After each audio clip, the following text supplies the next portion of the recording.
Happy Halloween! I'm sure you're having a lovely little festive time, munching on candy, dressed up like your favorite spooky corporate mascot. Tonight, I'm dressed as a clown, as you can see. Halloween isn't only all about the spooks, spriggles, and spraggies. Sometimes Halloween is about the scares. You're gonna be horrified by these little spooky tales. So kick back, enjoy the Halloween spirit, get yourself a cup of blood. Milk your local skeleton. First story.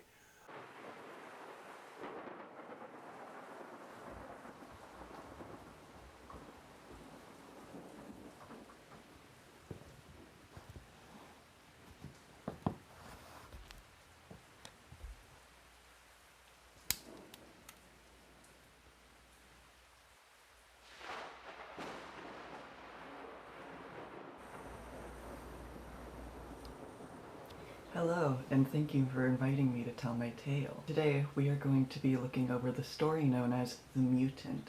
This is based off of a true story, and it's very, very, very scary and horrible. There was once a man known by the name Hypothesis.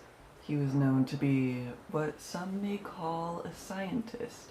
He liked to experiment on the growth of different life forms. He started off with small things such as plants or mice. As time went on, he wanted to move on to bigger things like dogs and big things. Then he thought, what if I could do this experiment on a person? He wondered if the intelligence of the human mind would in some way help the growth of the body. So with that note, he left his home to go search for someone to put in his growing machine. He searched far and wide, over horizons, day and night, to find the perfect match, the right set of DNA to grow in his growing machine. He found this woman who had the right set of DNA, he believed, with testing samples of hair he found in her trash can. For the privacy's sake of this woman, we will refer to her as Waifu. Hypothesis got a hold of Waifu.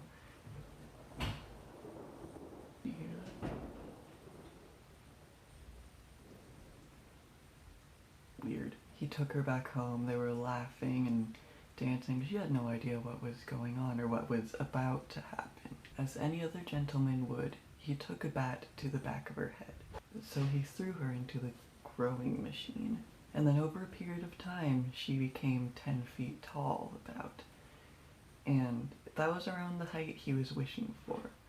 So, Hypothesis opens the tank, and there she comes alive, this giant 10-foot tall waifu. He's thinking, wow, this is wonderful for the growth of humanity, and I wonder what I will do with this science now that I am able to grow humans. And he turns around and he sees Waifu is gone. And Hypothesis goes, oh no, where is this Waifu? I don't want her to go to the police and tell them that I hit her in the back of the head with a baseball bat and turned her 10 feet tall. So he steps outside and he sees the most horrific thing. There just happened to be a group of cheerleaders just wandering around for some sort of parade, maybe a football game that was about to go on. Picked them up, wrapped them up like sushi, and just did the most horrific thing. She ate the cheerleading squad. And Hypothesis, you would say he was mortified by the fact that his creation has turned to cannibalism, but he was more impressed, more excited, as some may say. In his head, he was just thinking to himself, oh man, giant anime girls. It's so rare to see such an amazing concept for a mutation. He pushed that thought aside very quickly and ran back to his lab, hoping to find some way to stop this beast as she stomps through the city. But by the time he gets back, it's too late. All of his other creatures have escaped the cages. They're crawling on the walls. They're out in the street. So this man was arrested, obviously, for creating such a mess and violating rights of humans. Awesome. And those giant creatures, after killing everyone in the city, they just often disappeared. No one knows where they went. But some say that when you get hit in the back of the head with a baseball bat, you may turn 10 feet tall. Oh, that was a real spooky story. This is Agnes. Say hi, Agnes.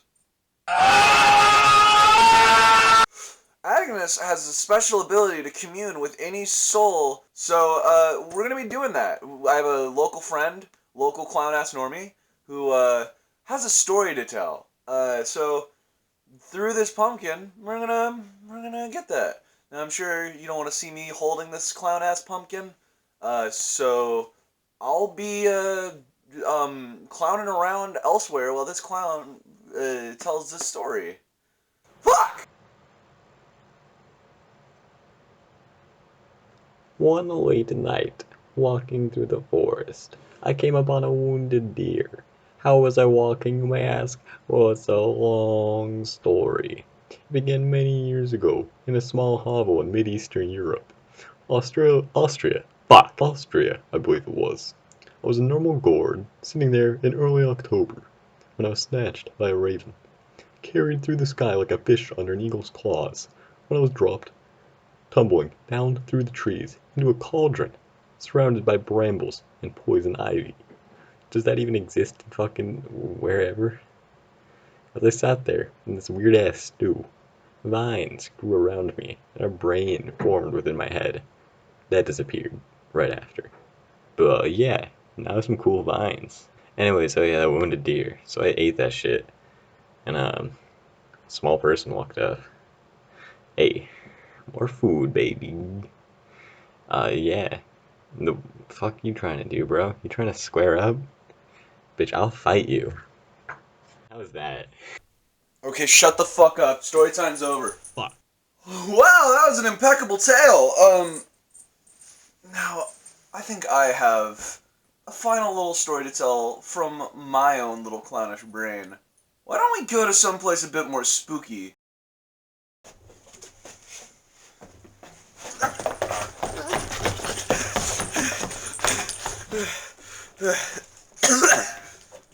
Hello, and welcome to the spookiest place known to man, Fort Lauderdale. Once upon a time, there was a ghoulish little boy who decided it'd be a pretty cool idea to murder both his mother and father. But what he didn't anticipate was Raven Simone standing at the very end of his bed. So he saw the obstacle, Raven Simone, from known critically acclaimed show, That's So Raven. She was just standing there, just going, and the little boy, or ghoul, we don't know, he decided, fuck this, I'm gonna bolt for it. So he decided to Usain Bolt that shit. He's running left and right, he's got gats on his head, he's fucking feeling furious, he's feeling delirious. He's dropping bars, he's dropping hits, you didn't even know what hit him. He grabs the door handle and it's locked. Raven Simone, she didn't like that. She turned and slowly stared at the boy like this.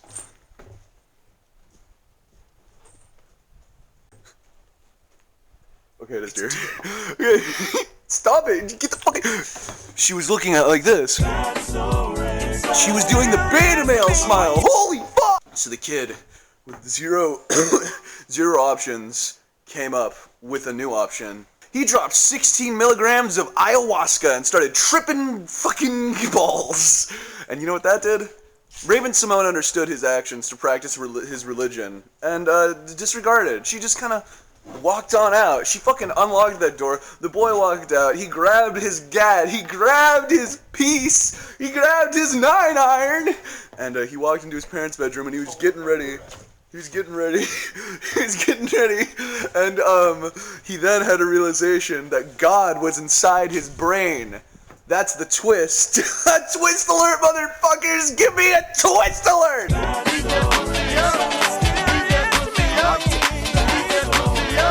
That's the twist alert, everybody!